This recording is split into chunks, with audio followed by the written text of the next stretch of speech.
I'm back. So, this is Fiery with me. Yan. Talagang ganito yung setup. Para may kasama ako. Para naman hindi ako mukhang tanga dito. At least may kasama naman ako. Na nakikinig. Or at least may buhay. Ganun. May buhay din naman tong mga plants. But anyway, I'm back. And wala namang magandang view dito, but titignan ko na lang tong altar ko, ganun. I know that I'm not a celebrity or, wait lang. So this is Bouncy, nandito si Bouncy. Nanganak ng 4. So, sana may bumili sa mga anak niya para may pera naman. Ako. Tsaka makapagbayad naman ako ng utang ko sa papa ko. Anyway, I don't know kung magiging maganda yung audio dito. But, whatever. Alam ko din naman na konti lang din yung viewers ko. So, midnight na but I still can't sleep since daming pinag-usapan kanina sa chat. Tsaka late na ako nakapag-take ng gamot. And later pa yan magkikik. Ganon. Uy! Palamlambing. So, for the past few weeks talaga, it's been really tough na I felt alone. Really. I have with me my family, my brother, my papa, some of my friends, but I really felt alone. I don't know why.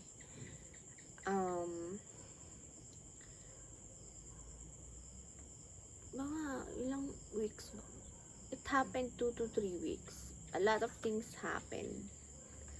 Tapos, i-cut ko na lang yung sa prib before ako na-admit sa hospital.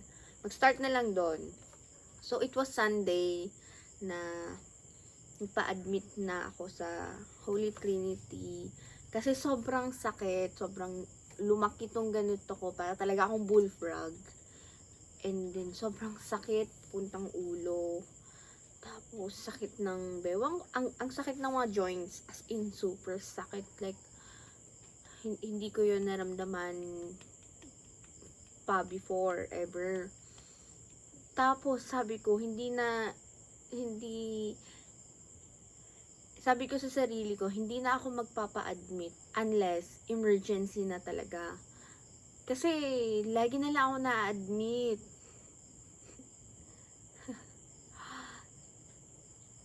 Well, lahat naman nung pagka-admit na yun, emergency naman kasi talaga yun. Ang hirap lang talaga ng ng buhay ko. So, Sunday yun, na-admit ako. Sobrang sakit ng ganito ko until nung sinaksakan na ako ng mga kung ano-anong gamot. Hindi pa, nag-die down yung pain, pero hindi ganon completely nawala. And then, for the next few days, meron yung time na sobrang sumakit ulit, na hindi ako makatulog the whole night until morning. Actually, yun pa rin yung reason, kasi Saturday night, hindi na ako nakatulog. Nag-chat pa ako sa mga ibang friends ko, telling something feels, etc. for what happened like weeks ago. Tapos to like para mawala yung pain, kung ano-ano na lang ginagawa ko, nakikipag-usap ako, nakikipag late night chat ako sa mga friends ko. And then until chinat ko pa yung doctor ko, Doc, ganito pala yung nangyari. Actually, may nararamdaman na ako 2 to 3 weeks ago. Ganito, ganyan. Pag hindi ko na talaga, pag bukas, meron pa rin yung pain. hindi pa rin kaya, magpapa-admit na. Pwede ba magpa-admit na ako, ganon. Tapos, yung nakakatuwa pa dyan, is that, nakakatuwa pa dyan. Very wrong. Ang nakakatuwa naman ay, day off yun eh. Sunday yun, day off. Alam ko, day off yun ni doctor ko. Tsaka, so, na-message ko siya. All I thought, ipapaano na lang ako. Papa-admit na lang, tapos punta siya ng Monday. Pwede, sa amin pwede yun. Okay lang sa akin yun. I allow her to do that. Kasi I know, I'm in good hands. Pag si doctor ko talaga. So, kahit gano'n na day off niya talagang pumunta siya ng Holy Trinity, tapos inantay niya ako doon. Then, doon ako na-admit na yung pagmumukha, akala ko rin na talaga mamamatay na ako doon. And then, bumalik yung pain after 2 days ulit. Tapos, wala akong bantay. Kasi kaya pa. Siguro pag comatose or mga ganon, dun na kailangan ng bantay. Kailan ba ng bantay pag coma ka? I don't think so. Wala naman akong gagawin. Mas kailangan ko actually yung bantay pag pag nagpa-function. Kasi, pakiabot yung ganito, ganyan. Sa CR, kailangan ng alalay. Pero, wala. Kinaya ko naman. Awang-awa yung mga nurses. Ma'am, wala ka bang bantay? Dumadalaw naman yung parents ko during lunch or early in the morning, lunch, tapos dinner. And then, bumalik until na lang, steroids na lang yung parang ayaw ni Doc. Ayaw yun ni Doc na pero yun na, parang feeling ko yun yung last resort niya. Ito na lang muna steroid. Tapos yun, doon na lang siya medyo nag-shrink. Actually, meron pa. Hindi pa siya, nagsiswell pa rin yung lymph nodes dito. Hindi na lang halata. Pero, feeling ko may bato. Parang nakastuck. Diyan. And then,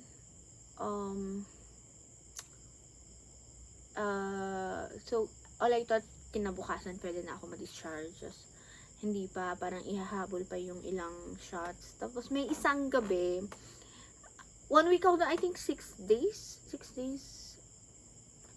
Sunday, Monday, Tuesday, Wednesday, Thursday. Yeah, 6 days. Sunday, Monday, Tuesday, Wednesday, Thursday, Friday. 6 days, 5 nights. And, feel ko ang tagal nun. Super tagal. Kasi yung mga last, parang 3 nights, kauwi na ako. And then, parang, all I thought, kinabukasan, pwede na lumabas, mag-discharge na. Tapos hindi pa rin pala pwede. Tapos, bukas na talaga, ganyan. And then, Thursday, I was expecting na ma-discharge. Kasi, I'm looking forward na mag-attend sa 40 days nung friend ko. Sa Friday na yun. Alam ko talaga, feeling ko, nung nandun ako sa house, alam ko talaga makaka-attend ako.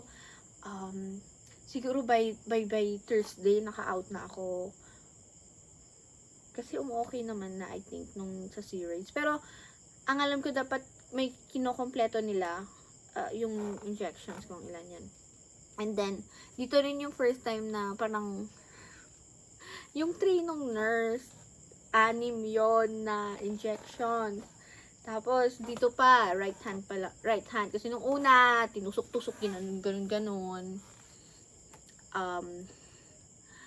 Hindi nahanap. So, sabi ko, tama na please. Kasi, puputok ulit yan. Last year kasi, halos pumutok na yung vein ba? Kung saan nilalag. Basta pumutok. So, please.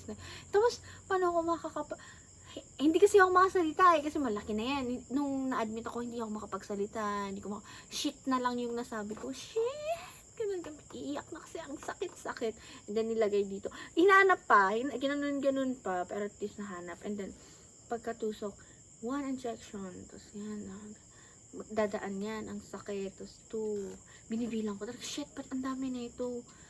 Tapos, hindi ko, ano yan, ina-explain, hindi lang ina-explain, sinasabi lang, tapos sinesearch ko na lang kung ano ba yung mga yun. And then, sa steroids ko na feel na mag-shrink or mag-back to mawala yung swell nung lymph nodes ko. And then, ang tagal pa ng ibang lab, blood tests, whatever. Tapos, natakot din ako kasi most of the time naman na na-hospital ako, parang tanggap ko din naman, kunin mo na ako Lord, ganyan, gusto ko nga eh. Pero this time, parang, parang I have so many things to look forward to sa ngayon, for this year, next year, may mga plans ako, etc. Tapos, magaganito ako, tapos, hindi ko pa alam yung mga results ng lab. Parang unfair naman, kung kailan nagaganahan na ako mabuhay, may ganito na naman pangyayari. So, ayun, thank you sa two visitors ko. Yung isa very kakamping, tapos yung isa very BBM. Aminado naman yung isa na BBM. Yes, I'm Marcos apologist, etc. And then, nakakatuwa kasi nung dumalaw sila, nung una si JB, ang dami namin pinag-usapan, the topics that I wanted to talk about, kasi wala naman ako nakakausap sa mga ganong bagay, very limited friends lang sa mga ganong usapin. Tapos natuwa talaga, medyo masakit doon that time, pero kaya JB ha, talagang hinarap kita. Nagulat naman, sabi niya kasi mag-message ako beforehand, before ako pumunta dyan. Tapos bigla nagulat na lang ako, andyan na siya. Kasi iniisip ko if papayag ba ako. Usually hindi naman ako papayag magpa-visit, like after na lang pag na-discharge na sa bahay or whatever. Kaso I really needed a friend that time. Tapos yun, at least gumaan yung loob. Thank you so much, I appreciate it. Sayang wala tayong picture that time.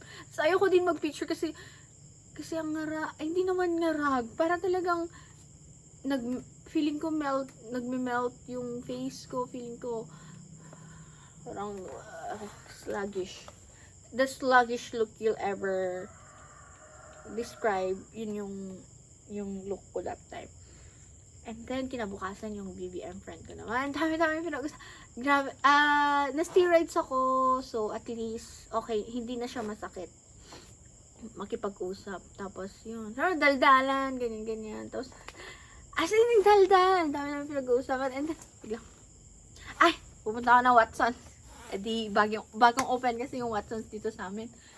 Tapos, exit na lang, no? Agad-agad. Sinabi niya sa sarili niya, exit na lang agad. Sige, thank you, So, nagbigay siya ng dragon fruit. Tapos, oranges and apples naman from JB. Thank you so much. Tapos, syempre, uwi na talaga. Looking forward na ako umuwi. And then, Thursday, akala ko madi-discharge. Umiyak ako that whole day na hindi ako makauwi. Kasi parang, hindi eh. Kasi tinatanong ko yung mga nurse, at sa tagal ko na 6 days yon, nag-iba na yung rounds. Iba na yung nagra-round na nurses. Iba na. Naabutan ko yung pag-shift. So, parang, ang tagal mo na dito. Sinasabi, oo nga eh. Ganun. And then, tapos sabi ko, hindi pa ba ako madi-discharge? Ay, parang hindi. Sabi na. So, umiyak ako. And then pumunta si Papa.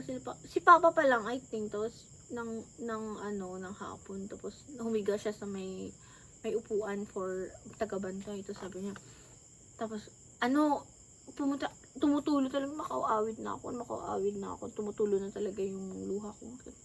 Tapos makakaawid na ako. Ganun na talaga ako. Tapos, katanya ngayon narutan mo sampay lang. Tapos, ayun, hindi na talaga ako nakapunta ng 40 days. Pero na-message ko naman yung si ate May. Nagpaliwanag naman. Kasi, gusto ko talaga, I want to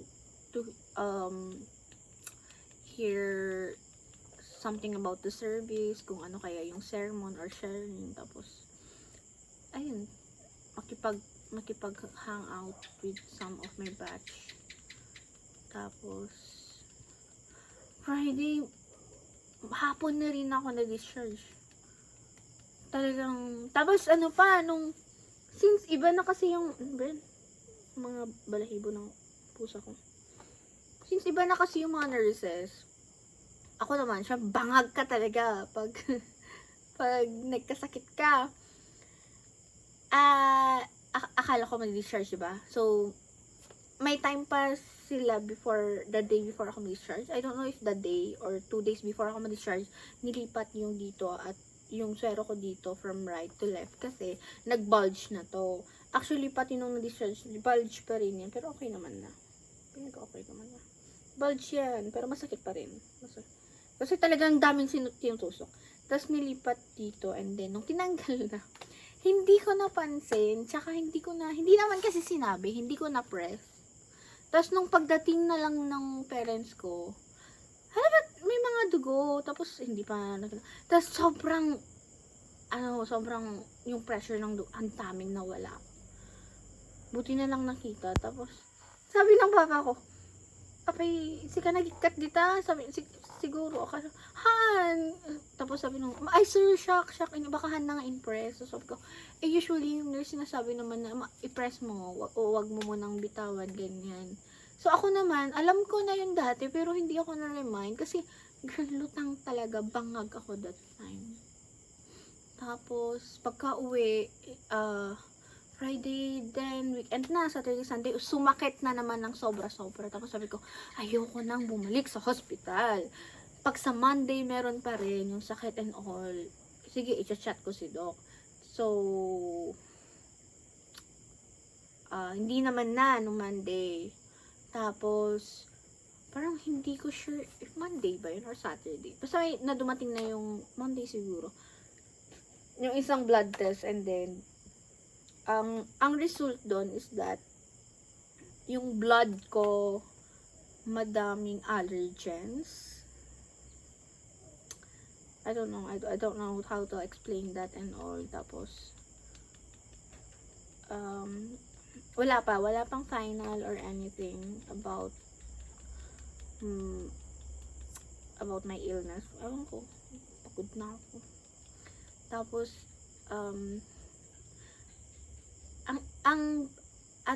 ang gusto ko talagang i-share is that hindi to ka-brag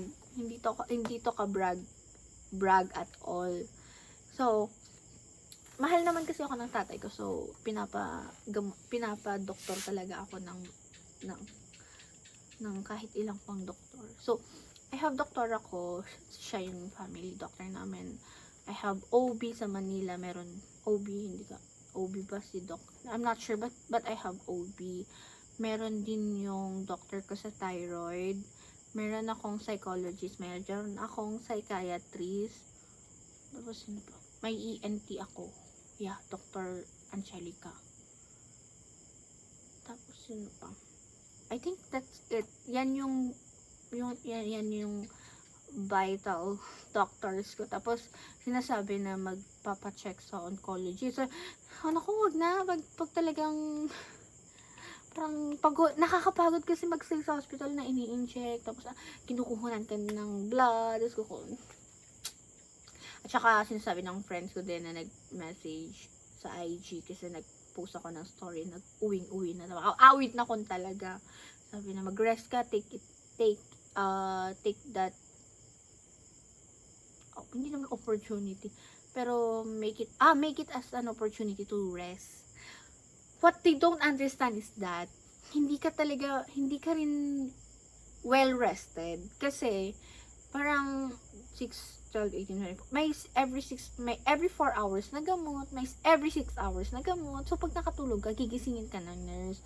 So interrupted sleep pa rin. So feeling nakakapagod pa rin siya. Tapos pinag-nebulizer din ako ng 12, ganun. So, hindi normal yung sleeping pattern. So, hindi rin ganun ka-well rested. So, nung nag-umuwi ako, binabawi ko yung inaayos ko yung sleeping pattern pero mahirap ibalik. Kasi may problema naman talaga ako sa pagtulog. And then, nabasa ko lang yung chat ng friend ko kanina.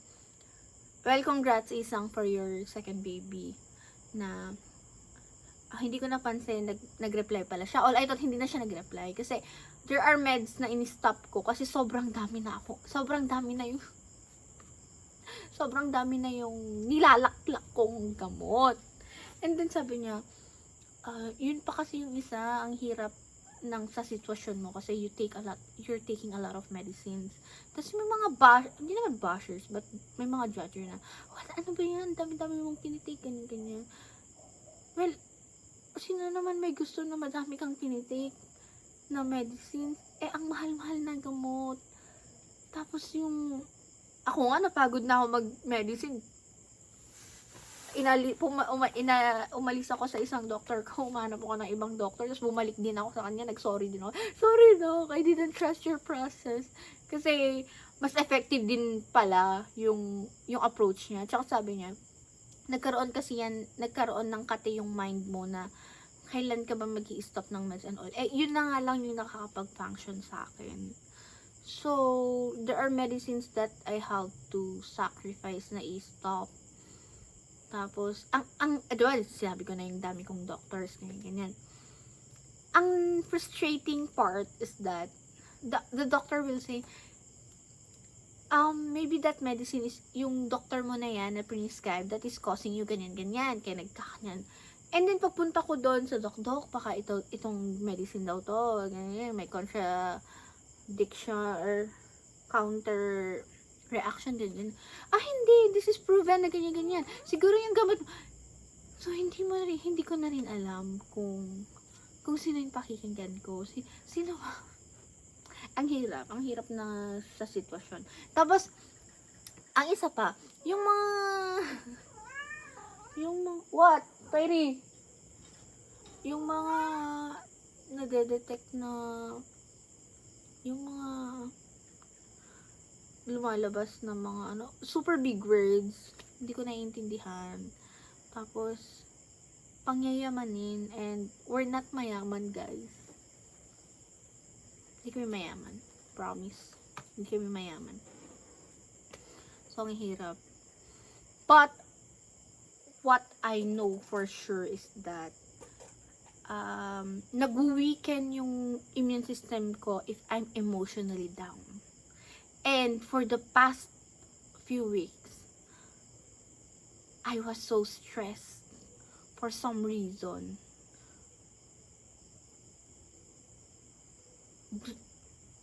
For a lot of reasons pala. It's not just for some reason. I was so stressed. I was so emotionally down for the passing of a friend. I felt betrayed from someone I trusted so much. And betrayal kasi for me, ang daming nangyari months ago, years ago. So, parang nangyari ulit. And kailan pa ako matututo na hindi agad mag-trust. But I don't know. Trusting is, hindi ko alam. Basta sabi ng friend ko, dapat naman kasi talagang nag-trust ka. It's a form of being a human. Hindi ko alam. Ayoko na mag-deep dive doon kasi masyado na madaming pinagsasabi. And hindi ko to ikakat. Tuloy-tuloy lang to. Tapos, talagang gusto ko na i-pursue mag-podcast. Kaya. Will you support me? Kala mo naman madaming viewers. Tapos, ayun, ganun ang hirap. Thank you to my friends. Shout out, Steffi and Zor. Kasi kanina catch up. Kumain kami sa labas. Tapos, nakapag-vent out ako. Tapos sila din, dami-dami din nilang shares. Dami namin pinag-usapan. And then, yun. Tapos napansin ko sa picture, bakit ganyan? Halata bang galing ako ng sakit? Oo, girl, kaya dinilit ko na yung picture natin, sabi ni Zara. Dinilit ko na yung picture dito sa phone kasi mukha kang talagang ewan. So, nakikita ko din, pag nananalamin ako, like this, may salamin dito na, ba't parang may something wrong with my eyes? Diba? Alam ko, tumaba ako kasi yung steroids made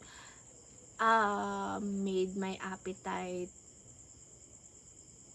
strong. Ewan ko, strong yung naging lumakas yung appetite ko. So, yung isang kalderong rice, hindi ko yun tatantanan. Pero at least medyo nag-fade na yun. Kasi hindi naman ako nag-steroids for a long time. Pero mga 2 to 3 days talagang, grabe tikan ka na, grabe dito, ganyan. Pagpipigilan ko yung sarili ko, parang, ewan ko, masisiraan ako ng bait. So, at least na medyo na-normalize na yung kung paano ako kumain. Ayun, 25 minutes na. Iaabot ko pa ba ng 30 minutes? But anyway,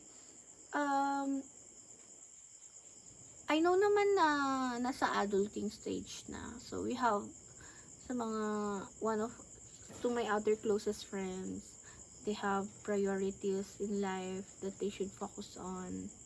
But, medyo there's longing from them. But, I understand. Pero medyo nasad naman ako. Also, I got hurt from some. But that's okay. Yeah. Hindi ko alam, nag-overthink na ako and all. But I got really emotionally down.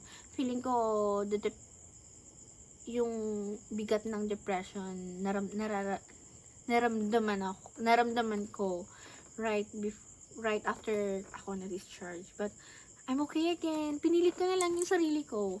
Ay, kailan na ba yun? Thursday. Mag 1 week na from nung na-discharge ako. Mag-Thursday na bukas. So, ngayon, today lang ako bumangon. Today lang ako nag-errands and all. Kasi nung try, parang, okay ka na ba? Kailan ka magiging okay? Sinasabi ng papa ko. Hindi ko nga rin kaya mag-drive. Tapos, nahihilo-hilo pa. Sakit ng mga joints. And, iniisip ko na lang, better days are coming. Yung nangyari sa akin, for the past days, I think it's preparing me for something. I hope na may kapalit naman, may pakonselo ko naman, Lord, gano'n. Pero ewan ko, ang hirap naman mag-hope, umasa. But still, hope for the best, hope for whatever may come, they will be done. Nakakapanood ko na ng kung ano-anong mga interviews. Sino ba nagsabi ng they will be done? Jessica Kramer ba? Hindi ko na maalala. They will be done. And I know that one day mag-make sense tong video na to. And hindi naman talaga ako celebrity. Tapos wala rin naman masyadong viewers and followers. But yun yung gusto ko kasi iilan-ilan lang din naman makakapanood nito. But it's therapeutic for me because naglalabas ako, nagkikwento ako. And then pag in the near future sa papanoorin ko ulit, tapos mag-cringe ako. Pero this is therapeutic for me, and some of you are like pushing me to do the podcast, but I still don't know how to start it yet. Hindi ko rin talaga alam. Parang feeling ko ang dami kong excuses, ang dami kong kailangan ko na ganito, kailangan nila studio, ganyan. Pero I think this is good start, right? Tsaka ang podcast, no face at all. Nababother na nasa self-conscious ako actually kasi sobrang taba ko na and all, but this is me. It's all part of who I am, and I'm really trying to get back on track. At the same time,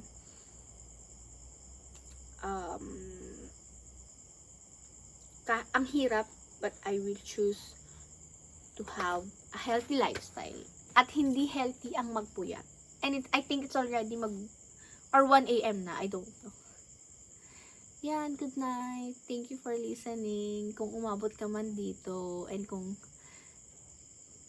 feeling mo nagme-make sense din to, thank you. Hindi ako makakalimot pag sikat na po ako.